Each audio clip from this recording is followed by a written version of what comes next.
अस्सलामुअलैकुम वरहमतुल्लाहि वबरकातुहू।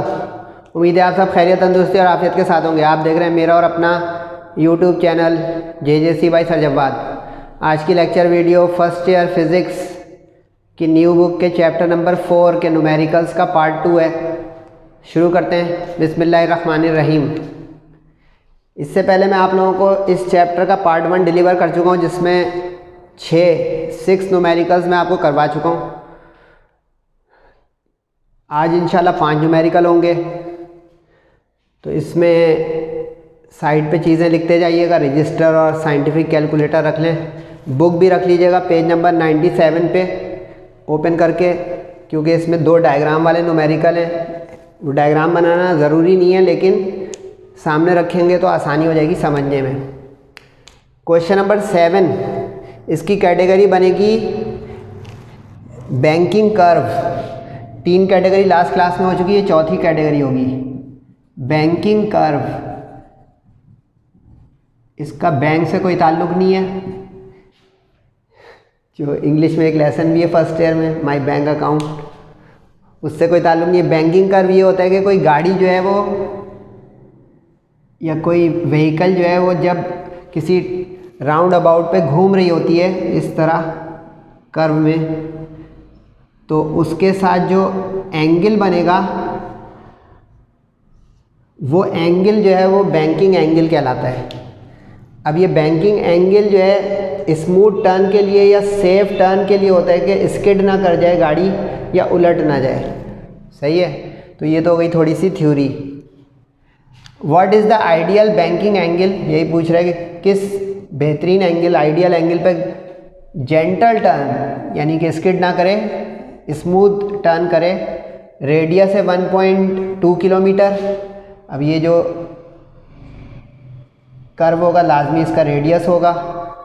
दायरा बनता है एक circle. On a highway with 105 kilometre speed limit.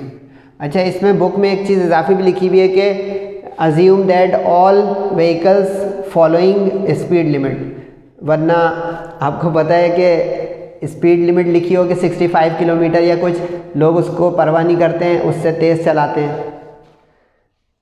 तो यहाँ पे ये जो लिखा हुआ है अजम्पशन, इसलिए ताकि कैलकुलेशन में मसला नहीं, क्योंकि कोई किसी स्पीड पे चला रहा होगा, कोई किसी स्पीड पे चला रहा होगा, तो उस सूरत में ये वेरिएशन हो जाएगी, यानी थ्योरी हो जाएगी, न्यूमेरिकल नहीं रहेगा। तो न्यूमेरिकल के लिए हमें पर्टिकुलर वैल्यू के साथ चलना होता है, इसलिए इसमें इन्होंने ये सवाल में इजाफी, मैंने यहाँ लिखा नहीं है, ज़बानी बता दिया कि अगर बुक सामने रखेंगे तो उसमें लिखा होगा assume that all vehicles are following speed limit. अच्छा, अब उन्होंने अबाउट माइल भी दे दिया, लेकिन हमें इस्तेमाल करना होगा किलोमीटर का, क्योंकि किलोमीटर से मीटर बनाएंगे और मीटर वाला हम ऐसा यूनिट यूज़ करेंगे। माइल जो है सिर्फ अप्रॉक्सीमेशन दिखाने के लिए, क्योंकि कुछ गाड़ियों में माइल पर आवर वाला स्पीडोमीटर होता है, वरना ज़्यादातर में पाकिस्तान में अगर आप पढ़ रहे हैं मेरे साथ तो किलोमीटर पर आवर के स्पीडोमीटर हैं। फार्मूला नोट कर लें। टेंजेंट थीटा, थीटा एंगल के लिए हो गया, v स्क्वायर स्पीड जो कि दी हुई है 105 किलोमीटर, स्पीड लिमिट किलोमीटर में 1000 मीटर, सही है, तो 1000 से मल्टीप्लाई, और आवर में 60 इंटू 60 मिनट इंटू 60 सेकेंड, तो 3600 सेकेंड। तो इससे बन जाएगा आपका ये मीटर पर सेकेंड। ज़ीरोस कैंसिल कर दें, फिर कैलकुलेटर में डाल दें 105 इंटू 10 डिवाइड बाई 36, तो ये आ गया मीटर पर सेकेंड। किस रेडियस पे वो टर्न कर रही है व्हीकल्स? 1.2 किलोमीटर। किलोमीटर का बता दिया कि 1 kilometre is equal to 1000 metre, तो ऐसा यूनिट बनाना लाजमी है। मल्टीप्लाई किया 1000 से, आ गया मीटर। अब पुट एंड गेट का सवाल ये, v की वैल्यू रखी 29.16, कन्वर्ट वाली रखिएगा, ध्यान रखिएगा। उसके बाद r और g। अच्छा, g की वैल्यू आप 9.81 भी लिख सकते हैं, आगे भी ज़रूरत पड़ेगी, तो 9.8 या 9.81, प्रिसाइज ज़्यादा करना है तो 9.81, वरना ये भी ओके है 9.8। ये गिवन नहीं होगी, कभी बहुत ही सखी कोई टीचर हुआ तो गिवन कर देगा, वरना ये स्मॉल जी आपको याद रखना है 9.8। सही है। अब कैलकुलेटर चलाएं, स्क्वायर अलग करें, मल्टीप्लाई अलग करें, डिवाइड करें, डिवाइड करके टेंजेंट इन्वर्स, कैलकुलेटर में इन्वर्स लेना आता होगा आप लोगों को, फिर भी बता दूं, कई मरतबा बता चुका हूँ। शिफ्ट करके ये टेंजेंट वाला बटन जो ऑल क्लियर से ऊपर दूसरा बटन है वो दबाएंगे आपका, तो स्क्रीन पे आ जाएगा टेंजेंट इन्वर्स। उसके बाद लिख दें 0.00723, आंसर दबा दें। आगे आपका ये 4.135 या 14, ये एक आइडियल एंगल, यानी बहुत छोटा एंगल पे कर्व होना चाहिए वरना स्किड कर जाएगी गाड़ी। Is the ideal banking angle for gentle turn. आसान न्यूमेरिकल है, बस बारीकियाँ, किलोमीटर को मीटर बनाना, किलोमीटर पर आवर को मीटर पर सेकंड बनाना और फॉर्मूले का याद रखना। प्रेजेंटेशन पूरी वर्टिकल दीजिएगा, ऊपर से नीचे। अब तो मेरे ख्याल से आप लोग जो जेजेसी और सरजवाद को फॉलो कर रहे हैं उनको तो ये पता चल ही गया होगा कि यूँ लिखा हुआ है, लेकिन करना कैसे है इम्तिहान में A1 ग्रेड के लिए। एक्सीलेंट। अगला न्यूमेरिकल है तो इसी बैंकिंग के न्यूमेरिकल जैसा, लेकिन इसमें फॉर्मूला दूसरा लगेगा, कैटेगरी वही चल रही है। इसमें एक डायग्राम बनी हुई है आपकी बुक में, क्वेश्चन नंबर 8 में, अगर आपके सामने बुक हो। इस तरह की एक गाड़ी घूमती हुई दिखाई गई है पेज नंबर 97 पर।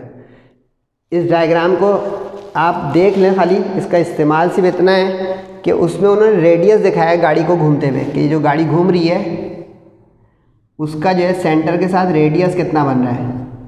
वरना इस डायग्राम को अगर ना भी वो इम्तिहान में दे तो आपको रेडियस की जो वर्डिंग देगा उससे ही ये न्यूमेरिकल हो जाएगा।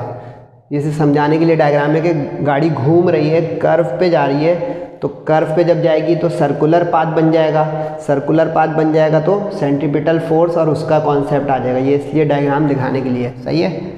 अब 1500 kg कार, काफ़ी भारी गाड़ी है, बड़ी गाड़ी लग रही है। Radius of curve is 35 metre. Tyres and dry pavement, pavement जो है वो फुटपाथ या पेडेस्ट्रियन वाला जो साइड वाली जगह होती है उसके दरमियान इस पे गाड़ी चल रही है, इज़ 0.523। अच्छा, कोफिशिएंट ऑफ फ्रिक्शन जो होता है इसका सिंबल होता है म्यू और इसके यूनिट्स जो होते हैं इट इज़ अ रेशियो, सही है। Find the maximum speed that car can have to make successful turn. Successful turn का मतलब ये है कि कामयाबी से स्मूथ अंदाज, जैसे इसमें था कि एंगल स्मूथ बताएं, इसमें अब मैक्सिमम स्पीड के इससे ज़्यादा कोई करेगा तो कल्टी हो सकता है, यानी खुदा न खास्ता हादसा हो सकता है। अब mass of the car kilogram, इसमें no conversion, kilogram standard unit है। रेडियस ऑफ कर्व मीटर, जैसे इसमें किलोमीटर था इसमें बना बनाया। कोफिशिएंट का सिंबल आपको सही से याद रखना है क्योंकि ये बहुत कम इस्तेमाल में आ रहा है, mu 0.523। Maximum speed of the car, अब मैक्सिमम के लिए मैंने वी मैक्स लिख दिया, आप सिर्फ वी भी लिख सकते हैं मैक्स दिखाने के लिए कि ये मैक्सिमम है। अब ज़रा यहाँ पे एक कॉन्सेप्ट आएगा, इसको पकड़ें, और ये कॉन्सेप्ट है थ्योरी का, कि जब कोई चीज़ घूमती है, जैसे अब यहाँ पे कार घूम रही है, टर्न ले रही है, तो सेंट्रीपिटल फोर्स इस पर एक्ट करेगी, सही हो गया। लेकिन अब इसको बैलेंस रखना है स्मूथ टर्न के लिए, तो जो उसके टायर और रोड या पेवमेंट के दरमियान कांटेक्ट आ रहा होगा उसमें फ्रिक्शन आएगा। फ्रिक्शन बिटवीन टू ऑब्जेक्ट्स आता है जब एक दूसरे के ऊपर कांटेक्ट में हो, सही। अब कार के जो टायर्स हैं और पेवमेंट है वो कांटेक्ट में आ गया तो इसमें फ्रिक्शन आ गया। अब ये जो स्टैटिक फ्रिक्शन है, इस स्टैटिक फ्रिक्शन इसलिए बोला कि पेवमेंट तो साथ नहीं चल रही ना, उसके कार के टायर चल रहे हैं, तो ये स्टैटिक फ्रिक्शन कहलाएगा। काइनेटिक गाड़ी तो चल रही है लेकिन कांटेक्ट की वजह से स्टैटिक फ्रिक्शन लिखा हुआ है सवाल में, सही है। अब ये दोनों एक दूसरे को बैलेंस करें, these two forces must balance, that is frictional force and centripetal force. ठीक, अब centripetal force mv² upon r होता है, मैक्स को अभी ना भी लिखें तो mv² upon r centripetal force का फॉर्मूला, ठीक है, mv² upon r। Frictional force, frictional force जो है अगर आप लोगों को याद हो, ये एक फॉर्मूला हुआ करता था 9-10 क्लास में, F इज म्यू r, कुछ लोग लिखते थे F इज म्यू w, क्योंकि रिएक्शन जो होता है वो वेट के बराबर होता है। कोई सतह हो, सरफेस हो, तो उसमें जो वेट आ रहा होगा नीचे वो उसके रिएक्शन को काउंटर बैलेंस करेगा। जैसे मैं कुर्सी पे बैठ जाऊं तो रिएक्शन अपवर्ड होगा vertically normal to the surface, और my weight will be acting vertically downward, सही है। तो ये हो गया आपका थ्योरी का कॉन्सेप्ट। अब अगर ये समझ में आ गया तो फिर तो पुट एंड गेट का हो गया मामला, क्योंकि centripetal force mv²/r, F for frictional force mu W। अब W होता है mg, सबको पता है। सर किसकी ज़रूरत क्यों? क्योंकि देखो उसने मास दिया हुआ है, वेट नहीं दिया। W is weight, weight newton में होता है।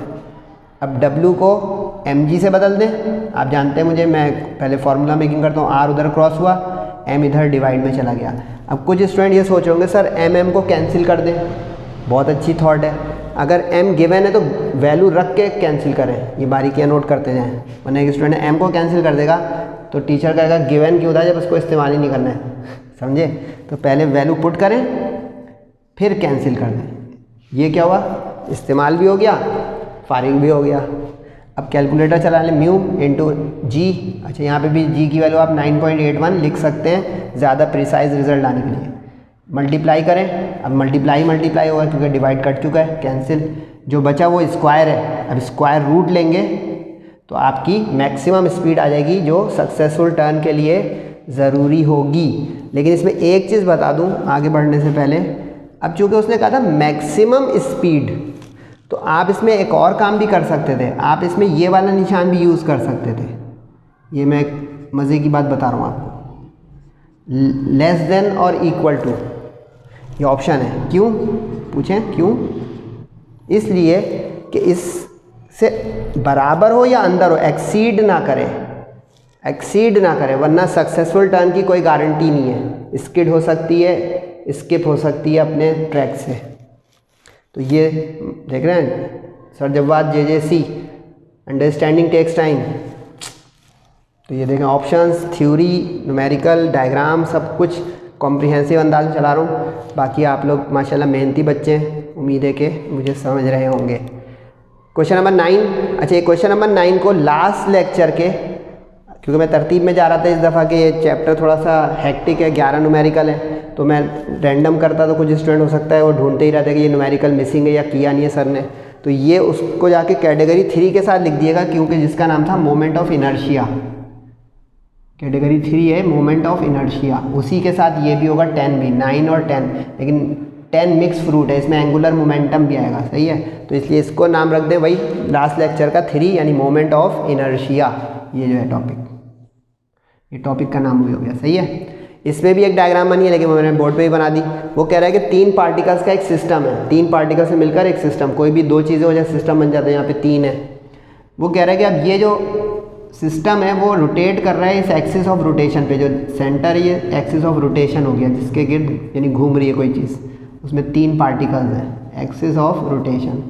आगे उसने कहा हुआ है कि हमने आपको डायग्राम में दिखा दिया कि ये इनके एक्सिस ऑफ रोटेशन की जो मोमेंट आर्म्स हैं, यहाँ पे रेडियस नहीं कहेंगे, जब किसी फिक्स पॉइंट से फासला होता है तो वो मोमेंट आर्म कहलाता है, रेडियस नहीं।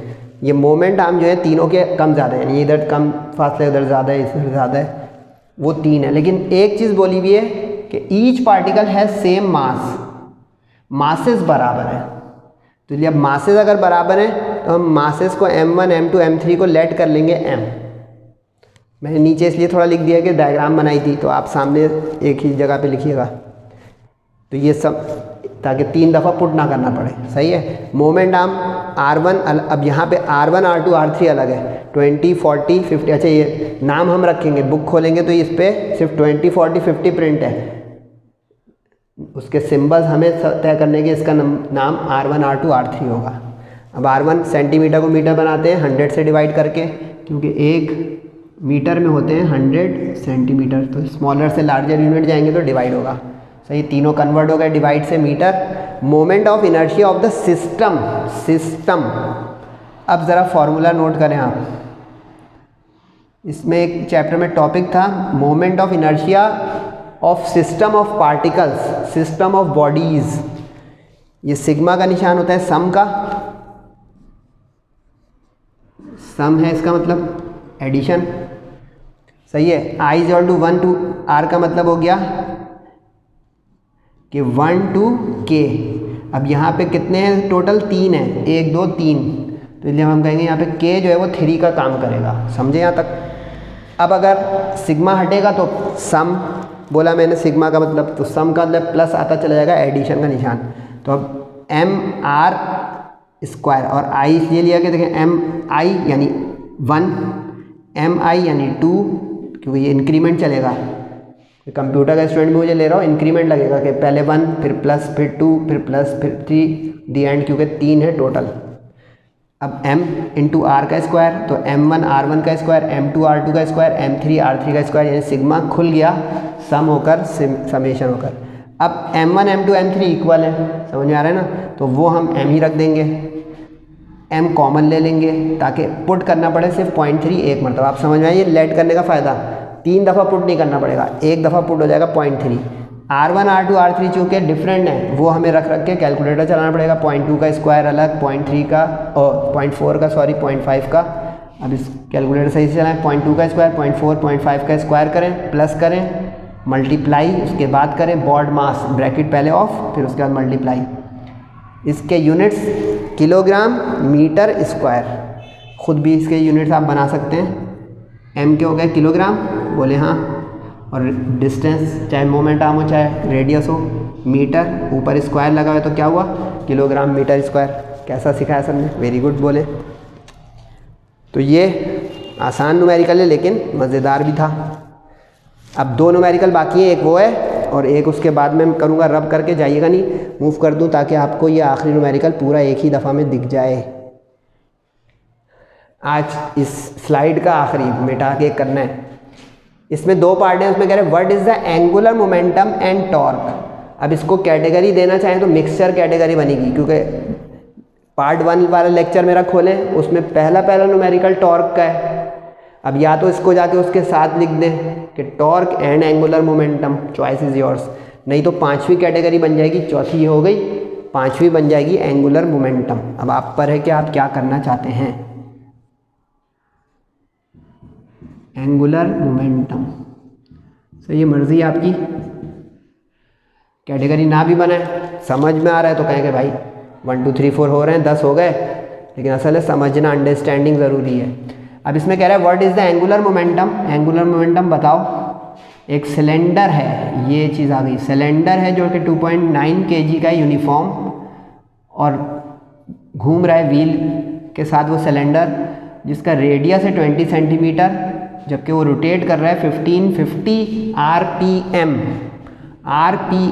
RPM इज़ रेवोल्यूशंस पर मिनट, RPM रेवोल्यूशंस पर मिनट। रेवोल्यूशंस पर minute is the unit of frequency, ये फ्रीक्वेंसी के यूनिट्स होते हैं RPM। अगर आपने कभी जनरेटर देखा हो, कोई चीज़ करंट इलेक्ट्रिसिटी जो फ्रीक्वेंसी पल्स आती है करंट की, वो RPM में मेजर होती है, जिसको हर्ट्ज़ भी कहते हैं।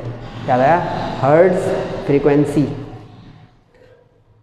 तो ये नोट कीजिए साइड पे बहुत तरीके से, क्योंकि ये फ्रीक्वेंसी दे दी है, इसका क्या काम होगा भाई। मास दिया हुआ है 2.9 kg, नो कन्वर्जन, मास हो गया m 2.9, रेडियस।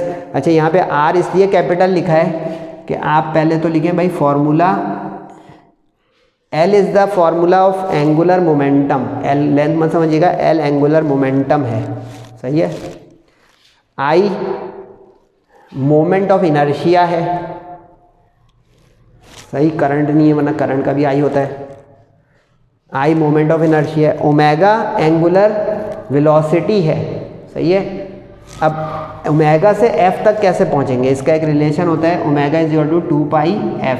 और ये कैसे होता था बच्चों, ये ऐसे होता था, omega is equal to theta upon T, theta is 2π upon T, 1 upon T is f, तो ये हो गया 2πf। समझ में आ गया।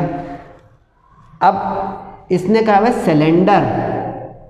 अच्छा मैं अभी आपको बुक का एक पेज बताऊंगा, आपको ये करना होगा कि उस बुक के पेज पर मुख्तलिफ जो शेप्स होती हैं, जैसे hollow cylinder, solid cylinder, sphere, उसके शेप्स का जो है ना मोमेंट ऑफ इनर्शिया के फॉर्मूले लिखे हुए हैं, उसकी लिस्ट बना देंगे। वैसे तो एक्सरसाइज में एक ही है, लेकिन एहतियातन बता रहा हूँ MCQs वगैरह के लिए भी।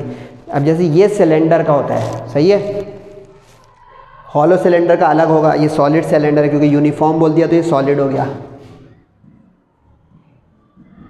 देखना थ्योरी भी सर बताते हैं। अब इसकी बुनियाद पे ये हो जाएगा जल्दी से, क्यों, क्योंकि अब आई की जगह रख दें हाफ एम आर स्क्वायर, इसके ओरिजिनल फार्मूले में आर कैपिटल था, इसकी आर कैपिटल रखा मैंने। ओमेगा की जगह 2 पाई एफ रख दें, 2 से 2 कैंसिल कर दें, वर्टिकल कीजिएगा सारे क्वेश्चन। तो यहाँ बचा पाई, एम बचा, आर स्क्वायर एफ वैल्यू रख दें। पाई की वैल्यू तो कैलकुलेटर से भी उठा सकते हैं, एम की वैल्यू 2.9 किलोग्राम में, आर की वैल्यू कन्वर्ट करके क्या आई थी 0.2। अच्छा सेंटीमीटर को मीटर बनाना लाजमी है। और एफ, अच्छा एफ कब सीखें, एम तो मिनट है, तो मिनट से सेकंड स्टैंडर्ड होता है हमारा, तो मिनट में सेकंड होते हैं 60, तो ये हो जाएगा रेवोल्यूशन पर सेकंड। मिनट वाला अगर रख दिया आपने तो खिचड़ी यूनिट्स आ जाएंगे, आधे यूनिट ऐसा ही होंगे और आधे नहीं होंगे। तो ये बहुत हाजिर दिमागी की बात हो गई कि यहाँ पे आरपीएम को पहले समझें, एम का मतलब मिनट, फिर मिनट से सेकंड पहुँचना। अब वो वाला रखा, कन्वर्ट किया हुआ 25.83, कैलकुलेटर मल्टीप्लाई स्क्वायर स्क्वायर करके चलाया, इसके यूनिट्स आ गए किलोग्राम मीटर स्क्वायर पर सेकेंड स्क्वायर। ये एंगुलर मोमेंटम के यूनिट्स होते हैं, किलोग्राम मीटर स्क्वायर पर सेकंड स्क्वायर। ये समझे कैसे होते हैं। इसका ओरिजिनल फार्मूला होता था एंगुलर मोमेंटम का MVR, ओरिजिनल फार्मूला बता रहा हूँ। तो इसके हो गए किलोग्राम, बोले हाँ, इसके हो गए मीटर पर सेकंड, बोले हाँ, और आर के हो गए मीटर। तो इसमें मेरी भी गलती पकड़ में आ गई, बुक में भी गलती है तो पकड़ लें।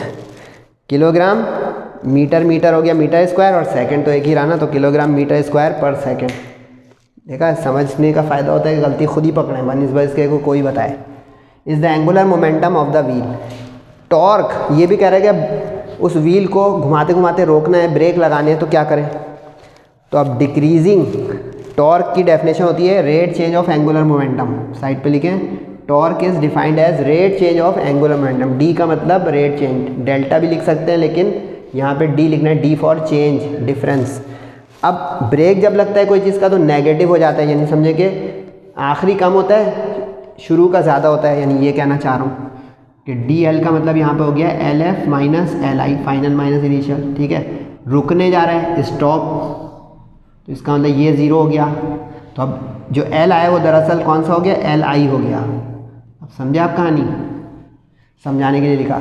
तो ये LI वाला जब पुट होगा तो माइनस में हो गया, माइनस जब पुट हो गया तो देखें इसका ब्रेक लगने के लिए टॉर्क, रुकावट के लिए, और टॉर्क तो न्यूटन मीटर होता है, बचपन से पता होगा, फिर भी समझ लें।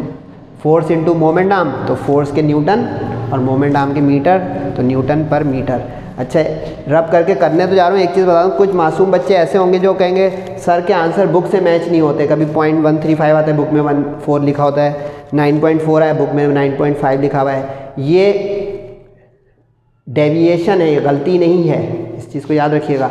यानी अगर आपका यहाँ पे अभी 13.9 नहीं आ रहा, 13 पॉइंट, तो गलत है। ये 0.13 नहीं आ रहा तो गलत है। बहुत यानी 1 डेसिमल से ज़्यादा फ़र्क आएगा तब वो गलती होती है। सही, जाइएगा नहीं, रुके रहिएगा। ये लास्ट क्वेश्चन देख लें भाई, 11, ये भी एंगुलर मोमेंटम का ही है। ये करवाने से पहले मैं आपको जो बोल रहा था कि मैं बुक पे एक पेज दिखा दूंगा आपको, वो देख लें।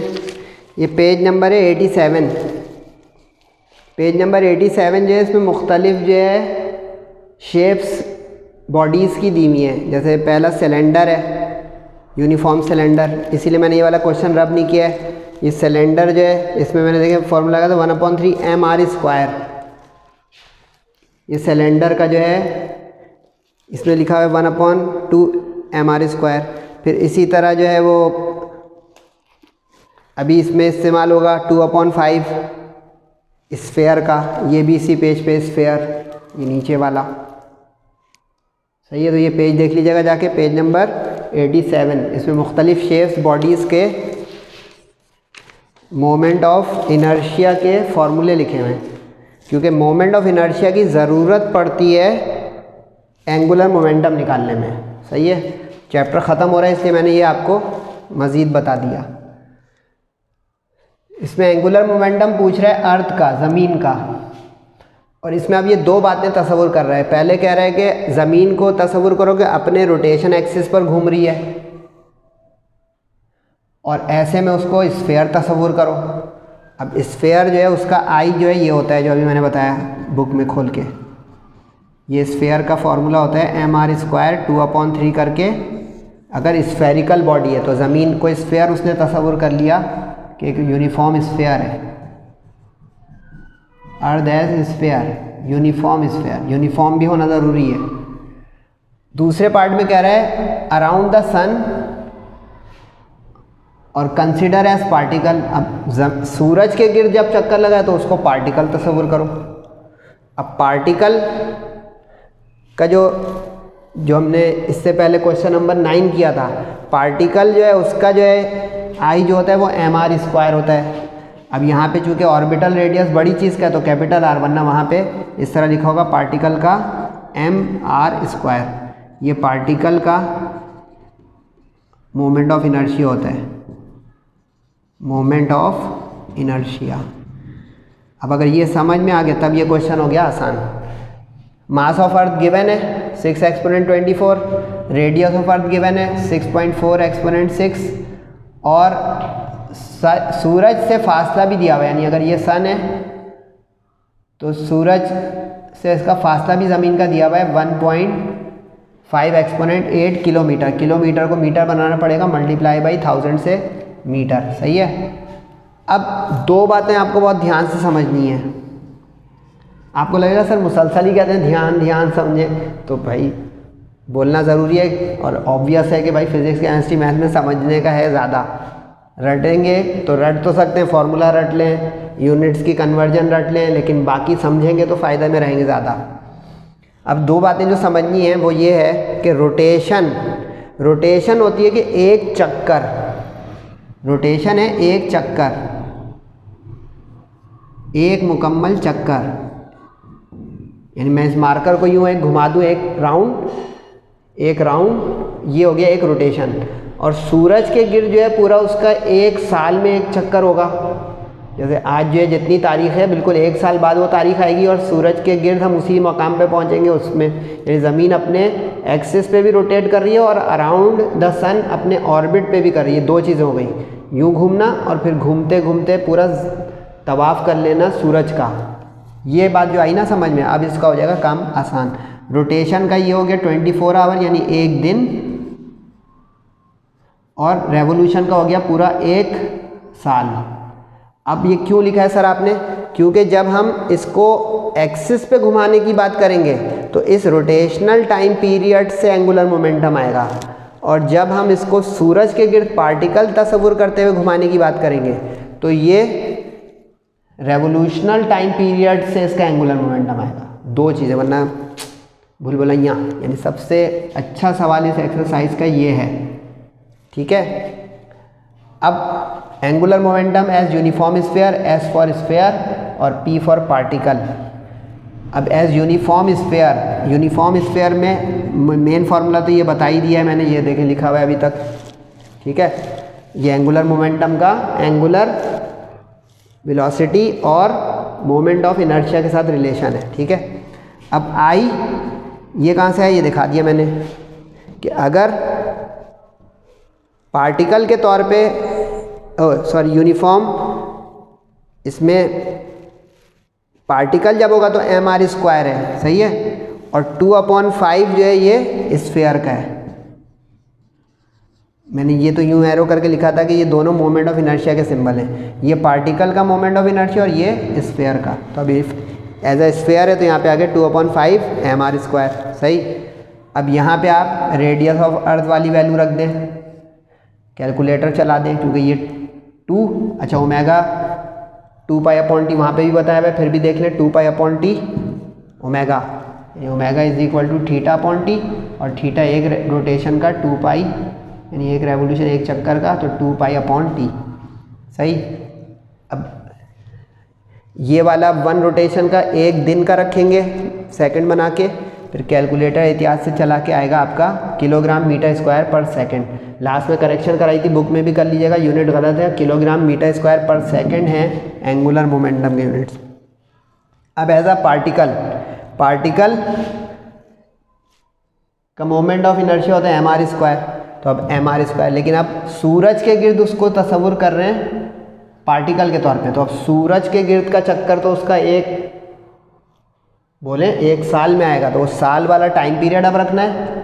साल को कैसे कन्वर्ट करेंगे, 1 year equals to 365 days, each day has 24 hours, यानी ये डेज हो गए, ये आवर्स हो गए, और ये मिनट इंटू सेकंड हो गए, 60 इंटू 60, तो ये सेकंड में आगे इतना लंबा हो जाएगा। यहाँ पे डे हो गया खाली क्या, our into minute into second, इसमें एक ही दिन था तो इसलिए 1 इंटू हो गया। जैसे 1 ईयर में 365 डेज है तो उतना टाइम ज़्यादा हो गया। ओके हो गया, वेरी गुड। अब क्या करना है, कैलकुलेटर चलाना है, वैल्यू रखें। अच्छा मैंने आंसर ए बी लिख दिया, वर्डिंग में भी आंसर इसका सारे सवालों को ज़रा लिखें क्योंकि हम थोड़ा थक गए इतनी बात की। आप इंग्लिश में लिखिएगा इसका रिजल्ट, ठीक है। अब कैलकुलेटर वर्टिकल सारा करना है, सामने सामने नहीं, ऊपर नीचे। किलोग्राम मीटर पर सेकंड स्क्वायर इसका आ गया, और पार्टिकल के पी के तौर पे जब आया तो आई mr स्क्वायर, ये वाला फार्मूला, और इसका आई 2/5 mre स्क्वायर वाला फार्मूला। ये दोनों लिख भी दिए साइड पे कि पार्टिकल के तौर पे हो तो इसका फार्मूला ये होता है। क्वेश्चन नंबर 9 भी देख सकते हैं, गलती ना हो क्योंकि ये हैं तो देख रहे कैलकुलेशन छोटी है लेकिन इसमें earth as a sphere, earth as a particle, rotation, revolution around the sun, ये थी बारीकियाँ। फीडबैक ज़रूर दीजिएगा, अपना सबका ख्याल रखिएगा सेहत और ज़िंदगी के साथ। अगला लेक्चर है, इंशाल्लाह मुलाकात होगी आपसे जल्द। तब तक के लिए अस्सलामु अलैकुम वरहमतुल्लाहि वबरकातुहू।